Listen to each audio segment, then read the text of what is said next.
بالله من شرور أنفسنا ومن سيئات أعمالنا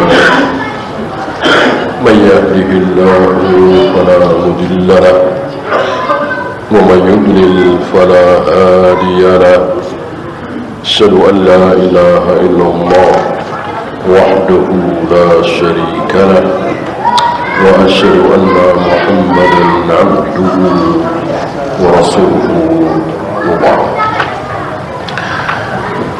Kita melanjutkan kesesatan seorang tokoh yang cukup terkenal di dunia bernama yang mempunyai akidah hulul. Namanya adalah Al-Hallaj. Al-Hallaj. Beliau membahas bagaimana banyak orang yang ta'assub kepada si rajul ini, si tokoh sesat ini. Sampai ada yang mengatakan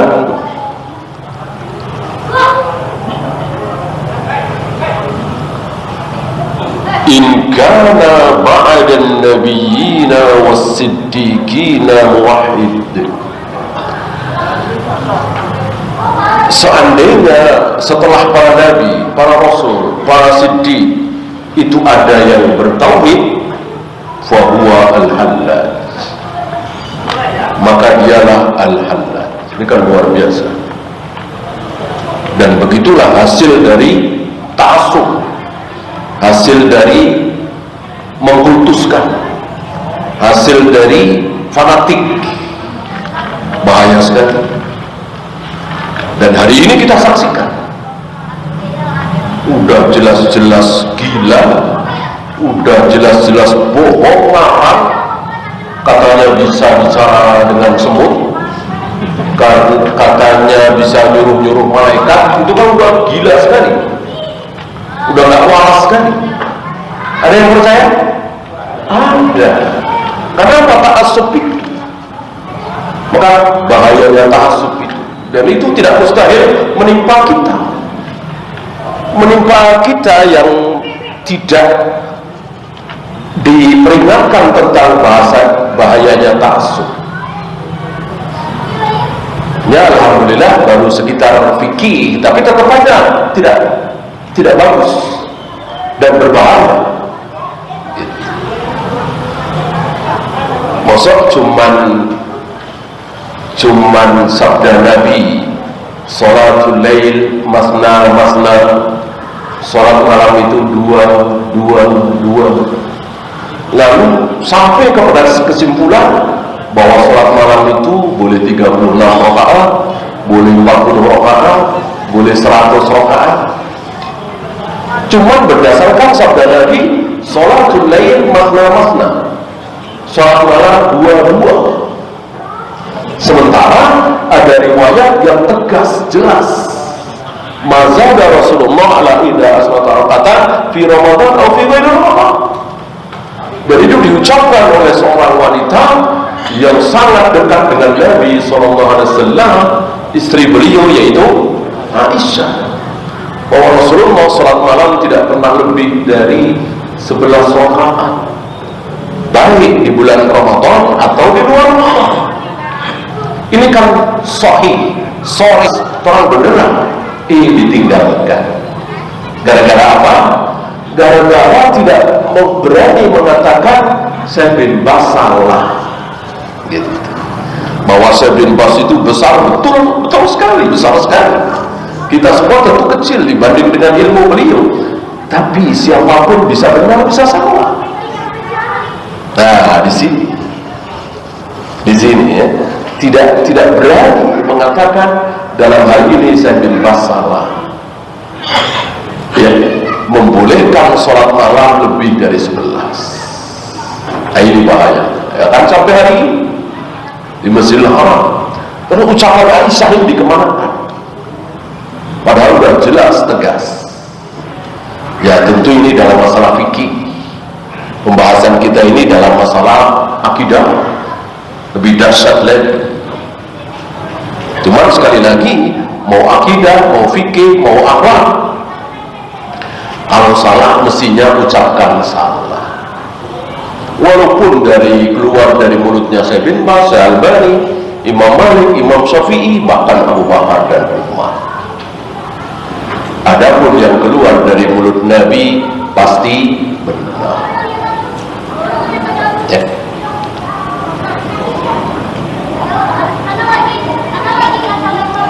Apalagi antum tahu ketika Nabi membuat satu garis lurus dengan mengatakan hadza siratal mustaqim, ini jalan lurus, beliau bikin berapa? Garis lurus itu berapa? Satu. Jalan menuju surga itu satu. Wa khatta khututan an yaminihi wa shimalihi. Kemudian di kiri kanan garis lurus yang satu ini Nabi membuat garis-garis yang banyak dengan mengatakan hadhihi subul. Ini bukan sabil lagi, ini subul. Kalau sabil kan satu. Jalan lurus itu menuju surga itu, menuju kebenaran itu cuma satu. Nah, yang menuju kesesatan, menuju neraka banyak sekali.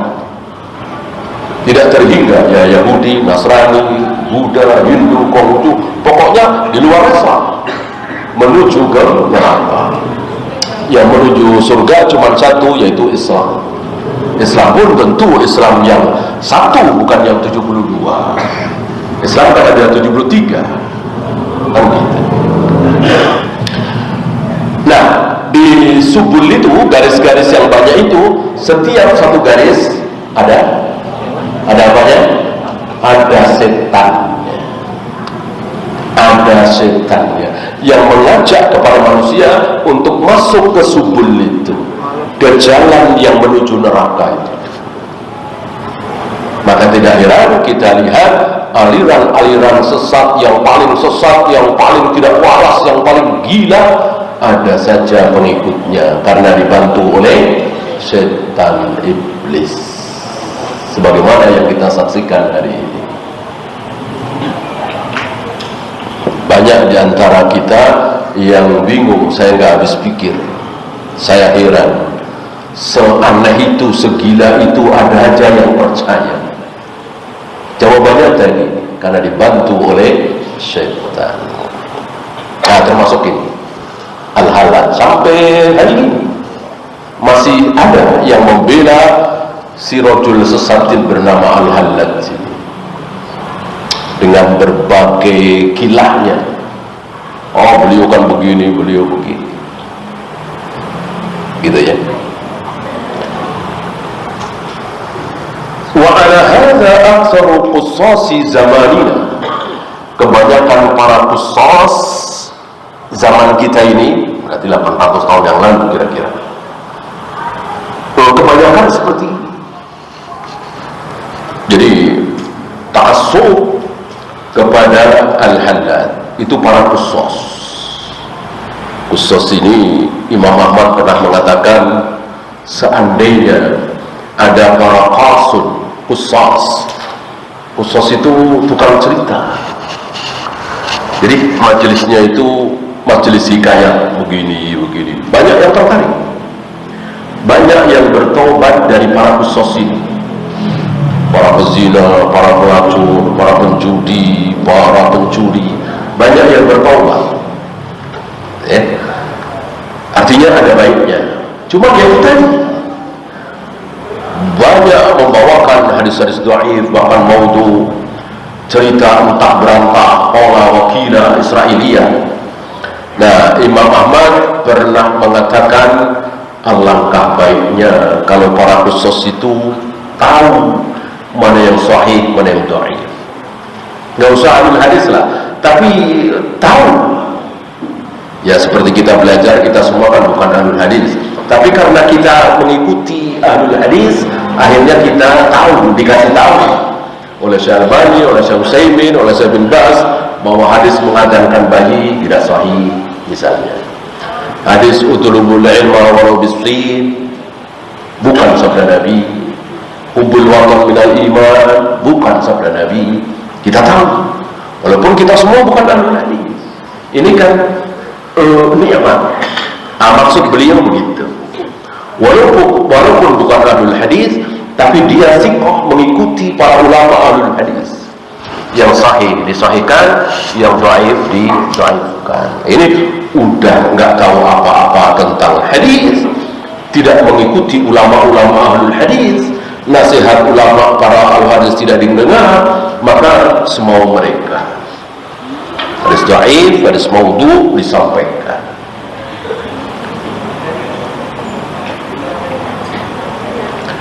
Wa sufiyati waqtina, begitu pula orang-orang sufi. Para qusas, para tarekat-tarekat sufiyah seperti itu. Jahalan minal kulli bisyar'i, karena jahil terhadap syariat secara keseluruhan. Wa bu'dan an ma'rifatin naqal, jauh sekali dari ilmu naqal. Karena selain Allah memberikan kepada kita akal, Allah memberikan kepada kita naqal. Dua-duanya kita pakai, dua-duanya jangan sampai menentang. Yang akal jangan sampai menentang yang naqal. Akal Allah berikan kepada kita langsung kan kita punya akal. Adapun nakal Allah berikan kepada kita lewat guru kita, lewat ulama-ulama kita, Bukhari, Muslim, Abu Dawud, Nasai, Tirmidzi. Ya, itu nakal. Dan ada satu firqah, kata Syekhul Islam, yang jahil luar biasa, nggak paham apa-apa tentang akal dan tentang nakal. Dua-duanya bodoh. Gitu. Kalau Mu'tazilah kan menonjol akalnya, nakalnya kurang. Gitu. Ada yang nakal luar biasa, tapi akalnya kurang, sehingga tidak bisa mengeluarkan fawaid. Hafalan aja, tentu bagus, itu tuh dia lebih bagus ya, daripada yang tadi. Ya. Yang terbaik tentu nakalnya kuat, akalnya kuat. Dari satu nakal, dari satu hadis, dia bisa mengeluarkan 20 fawaid, 30 fawaid. Sebagaimana Imam Syafi'i disaksikan oleh anaknya Imam Ahmad saat Imam Syafi'i bertamu dan bermalam di rumah Imam Ahmad. Malam itu tidak bangun malam untuk qiyamul lail, hanya berbaring saja.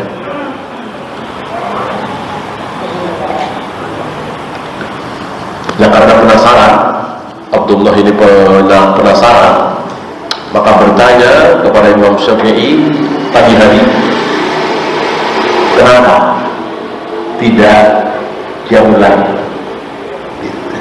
Kebiasaan para ulama salaf, kebiasaan orang-orang saleh kan qiyamul lail, walaupun tentu tidak wajib. Dijawab oleh beliau, semalaman aku memikirkan riwayat hadis yang aku dengar dari ayahku. Hadis itu pendek sekali. Ya Aba Umair ma fa'alan Nubayr. Ya agak panjang dengan kisahnya, tapi sabda Nabi cuma segitu. Ya Aba Umair ma fa'alan Nubayr. Ketika Nabi menyaksikan Abu Umair ini adik seibu beda ayah dengan Anas bin Malik, anaknya Abu Talha dan Ummu Sulaim, menangis, masih kecil ya, menangis karena Nubayr, burung kecilnya, mati. Ketika Nabi melihat Abu Umair ini menangisi burung kecilnya yang mati, Nabi mengucapkan kalimat itu, Ya Aba Umair ma fa'alan Nubayr. Wahai Abu Umair, apa yang bisa diperbuat oleh si Nubayr itu? kecilmu itu. Burung kecilmu bisa apa sih? Ngapain ditangisi kira-kira begitu? Sampai di situ. Ketika Imam Bukhari membawakan hadis ini, orang-orang yang nggak punya akal, ya, mencibir Bukhari, mencibir Rasulullah tentu nggak berani ya, mencibir Bukhari. Ngapain Rasulullah bersabda seperti itu dimasukkan ke kitab sahihnya? Apa faedahnya? Fawaidnya apa? Cuma kecil nangis karena burung kecil. Pentingnya apa? Urgensinya apa? Ditulis segala di Sahih Bukhari. Para ulama tidak terima. Ini sepertinya cacian ini setelah Imam Bukhari wafat ya. Maka para ulama tidak terima dengan cacian ini. Maka tampillah mereka untuk mengeluarkan fawaid kesimpulan hukum dari hadis itu. Termasuk Imam Syafi'i di malam itu. Dapat berapa? Antum berapa dia? Dapat berapa? 2.000, hampir 2.000 fawaid dari hadis ya Aba Umayyah ma fa'ala Nubayr. Artinya Imam Syafi'i bukan hanya kuat di nakal, tapi juga di akal. Ya, luar biasa, jauh lebih kuat dari Imam Ahmad. Imam Ahmad kuat sekali di nakal. Ya, kita lihat hadis riwayat Imam Ahmad berapa ratus ribu, bahkan hampir sejuta, ya kan? Hadis riwayat Imam Syafi'i sedikit sekali, ya kan? Jarang kita mendapatkan rawahu Syafi'i, hampir-hampir nggak ada. Bukan berarti beliau tidak tahu apa-apa tentang hadis, bukan. Karena tidak meriwayatkan secara khusus. Ya sama kan dengan rawahu Ibnu Uyainah, rawahu Hasan Basri, kan enggak ada. Rawahu itu nggak jauh dari Bukhari, Muslim, Abu Dawud, Nasa'i, Tirmidzi, Ibnu Majah. Yang terakhir, yang sebelum Bukhari, yang tidak meriwayatkan seperti itu, karena kan belum menulis. Ya.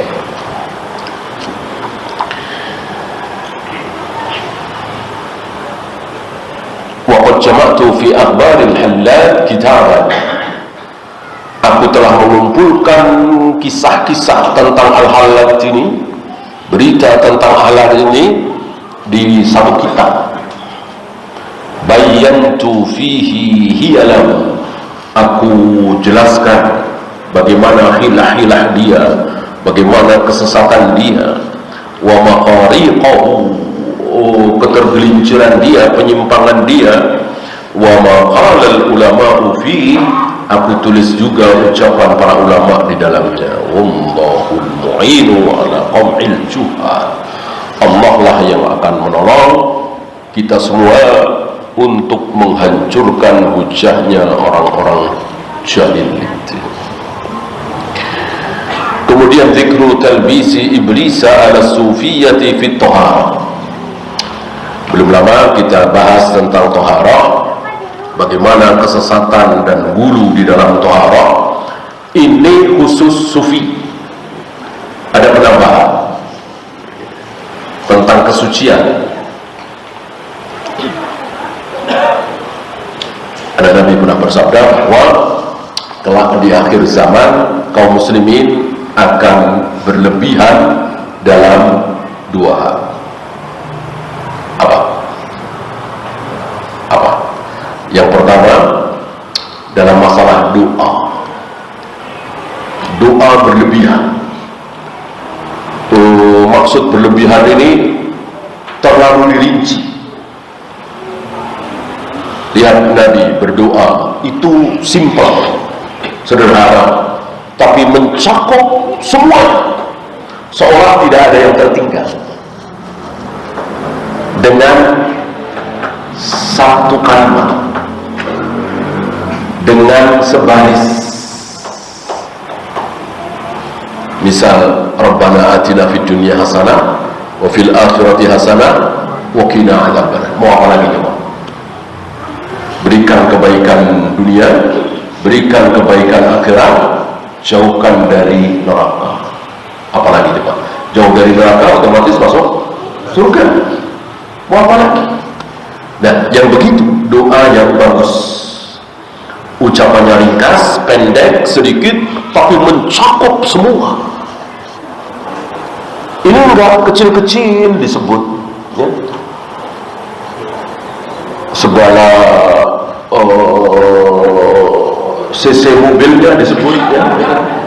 CC-nya jangan tinggi-tinggi nanti boros ya Allah, ya. 1.300 saja misalnya. Sampai yang bensinnya yang boleh solar busuk apa segala, rinci sampai yang kecil-kecil, ya. Allah Maha Tahu, nggak usah diajar, minta saja, ya. Yang ringkas, yang sederhana, jangan mendikte Allah. Nah, kelak nanti di akhir zaman umatku akan berlebihan dalam hal doa. Satu lagi, dalam hal kebersihan, najis. Dan sekarang kita sedang saksikan saudara-saudara kita yang berlebihan. Jadi seolah hukum asal benda itu najis, ya. Jadi apapun yang terjadi kita semua ini najis. Oleh karena itu kalau mau masuk masjid harus suci, maka di depan masjid harus ada air, gitu. Jadi kalau mau masuk masjid harus melewati air itu. Ini bukan 1-2 masjid seperti itu, apalagi di kampung-kampung, di daerah-daerah. Kalau mau masuk masjid melewati air itu. Mereka tidak paham dengan hukum asal. Semua benda, semua keadaan kita ini hukum asalnya najis sama suci? Suci, bukan najis. Antum saya di sini semuanya suci, di motor sama di jalanan sama semuanya suci. Ya. Sebagaimana antum tahu di pelataran Masjid Nabawi, pelataran Masjidil Haram, sholat saja suci. Nah, ada bau kencing nih di sini, kuning kencing, bau, najis. Nah, saudara-saudara kita hari ini terbalik, najis semua itu.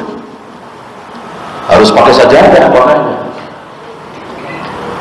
Terbalik.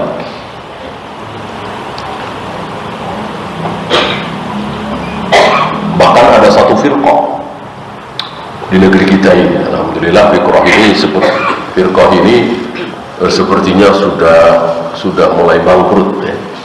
Sudah banyak yang keluar setelah dakwah salaf ini berkibar.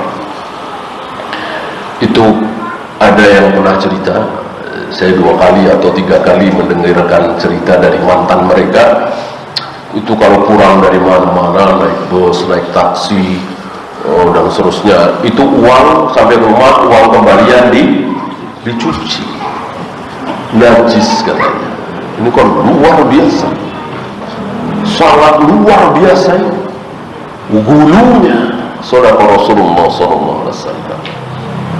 Bahkan ada yang jemurannya diangkat oleh tetangganya yang sesama muslim tapi bukan firqah mereka, dicuci lagi, najis katanya. Di sini di zaman beliau, berarti kira-kira 800 tahun yang lalu, beliau sudah mendapati tarekat-tarekat sufiyah yang berlebihan dalam masalah thaharah. Saya bacakan. Qala al-musannif rahimahullah, wa qad dzakarna talbisahu 'ala al-'ubbadi fi at-thaharah. Kami telah jelaskan bagaimana talbis iblis dalam masalah thaharah ini di orang-orang jahil, para ubbad, para ahli ibadah. Illa annahu qad zada fi haqqi sufiyyati al-had. Untuk tarekat-tarekat sufiyah lebih lagi, lebih melampaui batas lagi. Faqawwa wasawisahum fi isti'malil ma'il kathir. Iblis lebih membuat was-was lagi kepada mereka, tarekat-tarekat sufiyah ini, dalam masalah pemakaian air. Harus banyak. Jadi seolah kalau sedikit itu tidak sah. Padahal ketika ada seorang tabi'in yang mengatakan, aku tidak cukup kalau wudu cuma satu mud berarti segini ya. Ya mungkin mungkin segini, lebih dikit. Langsung dibentak oleh seorang sahabat. Manusia yang jauh lebih mulia dari engkau dan kita semua cukup satu mud. Siapa? Rasulullah SAW. Ya? Enggak mungkin kalau biur, enggak mungkin kan? Kan itu sedikit. Bukan apa itu keran gede dibuka berapa mud itu, belum sambil nusak gini itu masih maka ya Nabi tentu belum ada keran, justru malah dikucurkan oleh Aisyah, dikucurkan oleh Ibnu Abbas, dikucurkan oleh Anas bin Malik saat dibutuhkan oleh telapak tangan Nabi, ngucur di telapak tangan Nabi. Ketika telapak tangan Nabi itu mengusap wajah, tentu itu ngucur apa tidak? Ya tidak. Maka sunnah kita buka keran untuk kita tampung dengan tangan kita. Setelah ketika kita mengusap wajah, keran itu ditutup, bukan terus ngocor terus. Ya, yang bayar masjid ini banyak duit ini, ya tentu tidak seperti. Bahkan para ulama, walaupun kalian berwudu di sungai yang deras, sungai Cisadane, sungai yang bersih misalnya sana ya, Ciliwung di Bogor sana, luar biasa kan, tetap disunahkan sedikit.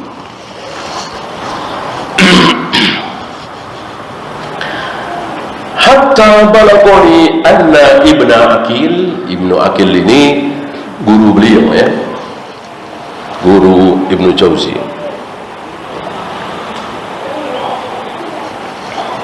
Orang Arab tidak masalah menyebut gurunya, bahkan menyebut ayahnya dengan namanya, nama saja.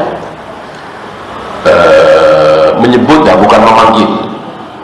Memanggil tentu ya Syekh, ya Abi, ya Ummi. Ini menyebut ya.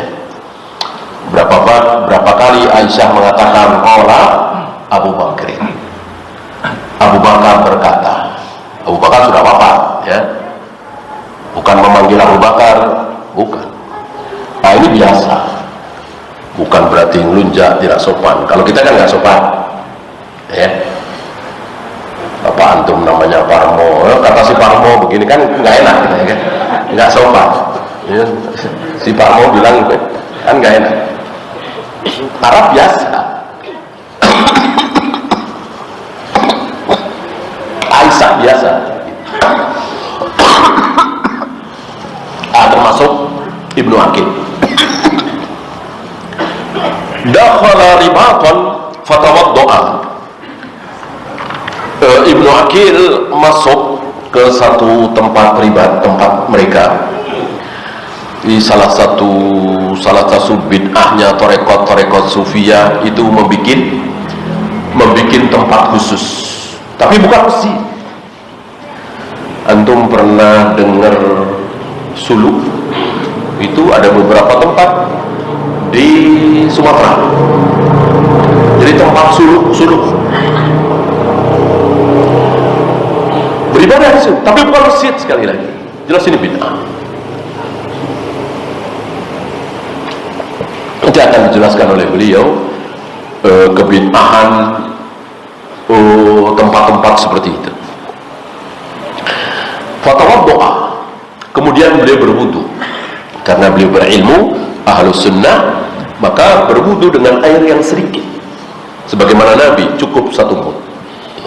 Fadhahiku likillati isti'malihil ma, ditertawakan ditertawakan oleh orang-orang tarekat sufiyah itu pakai air sedikit sekali. Ya. Kenapa? Mereka jahil, mereka jauh dari ilmu. Dikiranya semakin banyak air yang dipakai semakin bagus, semakin mulia, semakin utama.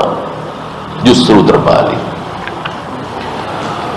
Wa ma alimu anna man asbaghal wudu'a bi ritlin minal ma' kafa. Mereka tidak tahu bahwa isbagul wudu, antum masih ingat isbagul wudu, menyempurnakan wudu. Dan menyempurnakan wudu yang dimaksud harus sesuai sunnah Nabi. Ada syubhat menyempurnakan wudu, katanya kalau wudu itu biasanya sampai ke mata kaki lebih dikit, ya sempurnakan sampai lutut katanya. Kalau wudu itu biasanya sampai sikut, sempurnakan sampai ketiak, pangkal lengan. Betulkah ini? Tentu salah. Adakah hadisnya? Ada, tapi mudraj. Antum masih ingat hadis mudraj ya? Jadi hadis sahih sabda Nabi, tapi kemasukan ucapan perawi. Innal mu'mina ja'a yawmal qiyamati ghurral muhajjalin min athari wudu. Seorang mukmin itu nanti pada hari kiamat akan datang dengan berseri-seri, bersinar karena bekas wudu. Bekas wudu antum tahu kan? Wajah, kepala, telinga, tangan, ya, bekas wudu. Sampai di situ sampai Nabi. Nah, oleh perawi ditambah, faman syaa ayyutila ghurrahu falyaf'al. Barang siapa yang ingin menambah cahayanya, berseri-serinya, maka silahkan lakukan. Jangan hanya sampai mata kaki, tapi teruskan sampai lutut. Jangan hanya sampai sikut, tapi teruskan sampai ketiak. Itu bukan sabda Nabi alaihi salatu wassalam, tetapi ucapan perawi. Bolehkah? Tentu tidak boleh. Sama dengan walillahil asmaul husna faman ahsaha dakhalal jannah. Allah memiliki nama-nama yang baik 99. Barang siapa yang mengahsa nama-nama itu dijamin masuk surga. Sampai di situ sabda Nabi. Nah, kemudian hadis ini kemasukan ucapan perawi yang berbunyi, adapun nama-nama Allah itu adalah Ar-Rahman, Ar-Rahim, Al-Malik, Al-Qudus, As-Salam, terus sampai 99 yang tersebar luas di negeri kita ini. Itu bukan sabda Nabi alaihi salatu wassalam, tapi kemasukan ucapan perawi.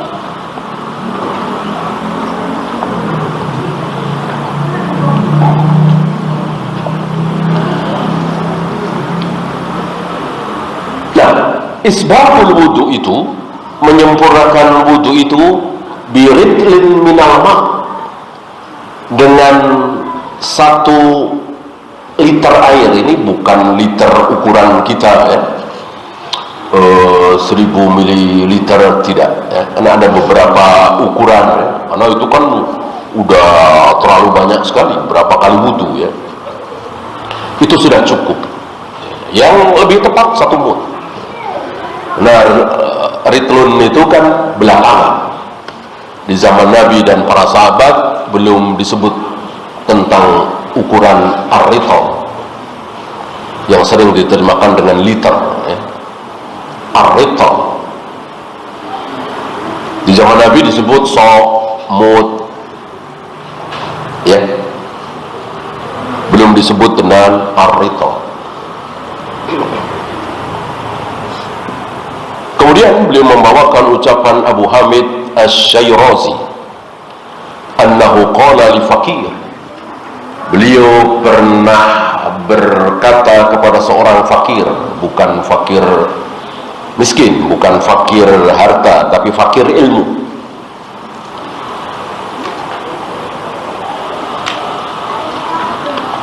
Di kita kan disebut fakir, miskin, otomatis hampir dipastikan harta. Dalam bahasa Arab tidak. Dikatakan miskin, fakir, padahal kaya raya, hartanya banyak. Tapi apa? Miskin ilmu atau kasihan, kasihan disebut miskin gitu. Nah, kalau di kita miskin ya pasti harta. Nah, ini kepada orang fakir ilmu, jahil, jauh dari ilmu. Min aina tatawaddu? Dari mana engkau wudu? Kamu wudu di mana? Dijawab oleh si fakir ini, minan nahari, di sungai. Bi waswasatun fit thahar. Aku wudu di sungai itu, aku masih merasa was-was. Dalam toharoh itu aku masih merasa was-was. Padahal wudu di sungai airnya banyak sekali, masih merasakan was-was. Cukup apa tidak, sah apa tidak, sempurna apa tidak, padahal wudu di sungai. Kemudian beliau mengatakan, berkomentar, kana ahdi bisufiyati yaskhuruna minasyaitan.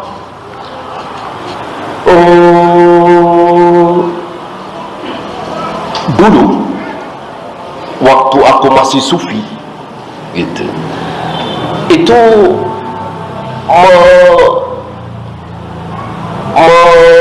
merendahkan setan, menghina setan, merendahkan setan, mengolok-olok setan. Wal an yasharu bihimus syaitan. Sekarang terbalik, setanlah yang mengolok-olok orang-orang sufi seperti engkau. Ya, taulah kita dari ucapan beliau ini, firqah itu semakin hari semakin membaik apa semakin sesat? Semakin sesat, semakin buruk. Antum tahu orang-orang sesat di zaman dahulu tidak ada yang culas, tidak ada yang penipu, sesat tapi jujur. Al-Huwaini yang diingatkan oleh seorang anak muda remaja bernama Hamdani ketika si syekh ini menerangkan bahwa Allah tidak di atas, tidak di bawah, tidak di kiri, tidak di kanan. Lalu anak muda ini memohon kepada si syekh ini, tolong bayangkan dengan pikiran anda, fitrah anda, hati anda, bahwa Allah betul-betul tidak di atas. Lupakan dulu Al-Quran dan Sunnah. Dengan pikiran anda, dengan perasaan anda, dengan fitrah anda, hati anda, bayangkan bahwa Allah di pojokan situ, Allah ada di selatan sana, Allah ada di timur sana, tidak di atas. Mohon, sanggupkah anda? Si tokoh sesat ini walaupun sesat, jujur, dengan jujur mengatakan aku tidak sanggup. Jujur, dengan jujurnya, dengan aku nggak sanggup. Kalau pakai perasaan, perasaanku, hatiku, fitrahku meyakini bahwa Allah betul-betul di atas. Dan antum tahu salah satu bukti kebenaran adalah sesuai dengan fitrah. Ya, silakan adzan dulu. Sallallahu ala Muhammadin sallallahu alaihi wasallam wa akhiru da'wana alhamdulillahi rabbil alamin.